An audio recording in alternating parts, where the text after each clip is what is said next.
आपण मानको जणा थिबो जे आम भद्रक रे रामनवमीटा केते फेमस हेले मोर कोन अछि जे मु तो जाई पारलिनी आ सो hello guys welcome back to the Odia vibes. आपण माने जानि छथि कि मु आर वर्ष ए दिन वीडियो करबा स्टार्ट करतली आ मु एते फेमस जे मु आपण मानक पाखरे जाई ना पहुंची गली आ मोर केते फॉलोअर्स अछि आपण देखिबा को चाहबे त एते कष्ट करी कि ना प्रोफाइल चेक करबा किछ दरकार नै काहे कि ना ए पर्यंत मोर 300 भी फॉलोअर्स कंप्लीट हे पारलेनी आ YouTube रे 1200 रु तो अधिक हे पारले। तबे छाडो तो से कथा आमी टॉपिक ऊपर को जिबा। मु पूर्व ब्लॉग रे देखितली कि मांकर बासंती मांकर अष्टमी पूजा थिला तो एटा आज थिला तांकर नवमी पूजा मु तांको दर्शन करबे पय जाईतली तो सेई टाइम रे मांकर आरती चलथिला तो नवमी पूजा रे शेष होला तापर आमे बाहरी पड़थलो आम गां रे थिबा राम मंदिर भद्रक रे तो रामनवमी जाके देखिलानी तो भाबिलु कि चलो आमे टिके गां रे जाई कि ना देखि दब। तो भद्रक रे मु गोटे वर्ष जाई कि ना रामनवमी देखितली आपण मानको सेठी पाद रखिबा पे भी जागा मिलिबनी एमिति भाबरे भयंकर भिड़ हुए जे आपण माने जो माने देखि जंती समान तो ठीक से जानिथिबे जेहेतु एते भिड़ होउची तो 2 वर्ष हिला जाई कि ना मु देखि पारुनी तापरे बापा मांकर कथा जे आ सेमानक मन रे एते बड़ डर जे काळे आम झियो कोडी पड़ी जिवो तार किछि हेई जिवो आ त काळे की किडनैप करलो भाई कोने समाज रे बंचिबा एते कष्ट आ झियो जन्म नबा कोने एते पाप भगवान जदि तमे ठीक थिबो ना आरो जन्म रे मते आ झियो जन्म दबोनी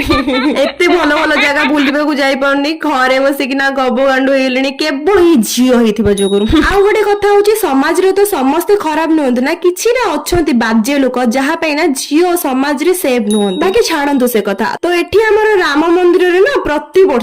वर्ष हमर प्रवचन कार्यक्रम हेइ थाए आ ई सब जिंस ना प्रवचन हो कि जहा भी हो ई सब लोप पाइबा को लागिलानी। तो हम गां रे ना मु छोटो बेलु देखि छि जे रावण पोड़ी करा जाय किंतु एइटा कोन बे बंद करा जाय छि मु तो जानि नै ठीक से। हम गां रे ना सब स्त्री लोक मानकर सब एका बेले काम सार देख ना पळे आसंते सब प्रवचन देखा पे ई तो गोटे प्रकार टाइम पास हे गला ना तांको पे भाई देखंतु कि जुग हेला एटा जेंति मेला गोटे कुन्नी जेडे तार बसिक ना सेल्फी नोचे मु तार बसिक ना चुपी ना वीडियो बने दे छोट छुआंकर पूरा रज प्रवचन कोन सुनिबे तांकर तो खाइबा को खाइबा मिली गला बुला बुली मोबाइल सब तो मिली गला आ कोन से आसी मते पचाउची दीदी तमे कोन मो वीडियो बने जा जहा भी कोंत ना जियोटा बहुत क्यूट ता थिला आ एठी मु ताको पचारतली कि तो दांत कि नेगी ना पळेला। तो हमर प्रवचन कार्यक्रम एठी सरी जाइतला तापरे समय आस्तिला आळतीर तो आगर मु देखि छि ना बहुत ही लोक होंती एबे टिके कमी गलेनी काहे कि ना ए सब ना जेनजी जनरेशन लोक को ना किछि पसंद ही आसोनी काहे कि ना मोबाइल युग होई गला ना मोबाइल ले सब किछि हेई पर सब किछि माने भगवानकर भक्ति हो भगवानकर दर्शन ना कोन कहउचंती। तो प्रभुंकर आरती सरला पर